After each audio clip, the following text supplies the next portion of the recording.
With myocarditis, myo means muscle, card means heart, and itis means inflammation. So, myocarditis is inflammation of the myocardium, which is the muscular middle layer of the heart wall, which contracts and relaxes so the heart can pump blood all around the body. Inflammation in the myocardium layer causes swelling, and that damages the heart muscle cells' ability to contract. That means that less blood gets pumped out of the heart with each heartbeat. And if myocarditis is severe enough, it can lead to heart failure, which is when the heart can't keep up with the demands of the body. Once the inflammation resolves, the heart contraction typically returns to normal, but occasionally, when the inflammation is really severe, it can cause fibrosis or scar tissue in the myocardium. Scar tissue doesn't contract normally, so if that happens, it can cause long-term problems with heart contraction. In North America, viral infections, specifically Coxsackie virus B infections, are the main cause of myocarditis. Viral infections can trigger lymphocytic myocarditis, which is when lymphocytes, the B and T cells of the immune system, and water make their way into the interstitial space, the space between heart muscle cells. There are plenty of other infectious causes as well, though. One of these is Trypanosoma cruzi, a single-celled protozoan that causes Chagas disease throughout South America. In Chagas disease, under a microscope, it's possible to see groups of amastigotes within the heart muscle cells, which are trypanosomes that are in the intracellular stage. As a result, the heart muscle cells necrose or die.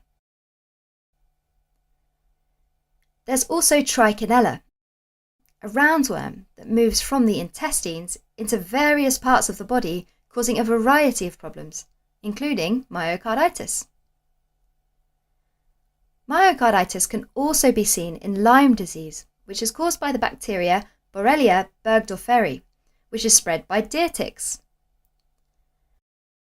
Finally, in immunocompromised individuals, there's Toxoplasma gondii, a single-celled parasite harboured by cats that can cause myocarditis. So, those are the infectious causes, but there are also non-infectious causes of myocarditis as well.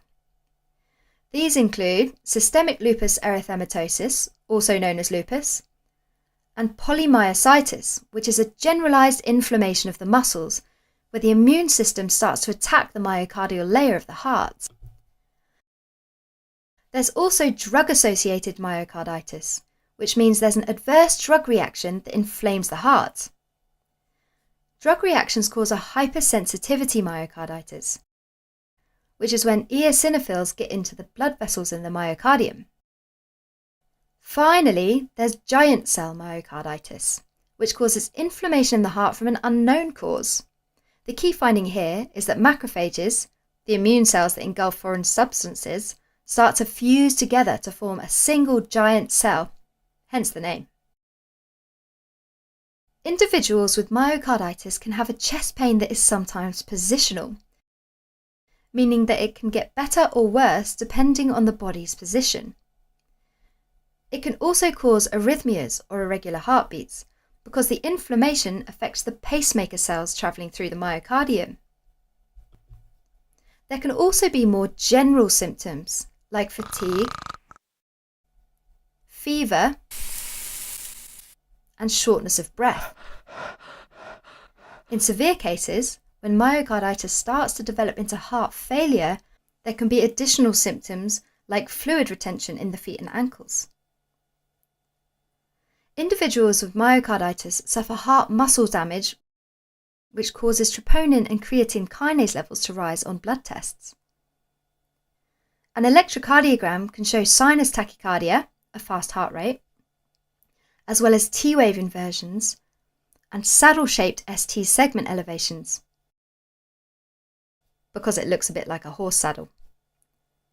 In addition, a chest X-ray might show an enlarged heart, while echography might show inflamed heart muscle walls.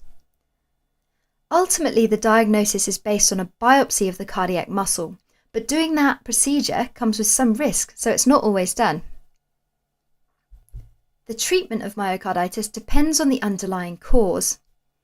Viral myocarditis usually improves slowly over time, and other infections are treated with appropriate antibiotics. If there are signs of heart failure, then they are typically managed with a medication and careful fluid balance. Arrhythmias usually resolve as the inflammation improves as well.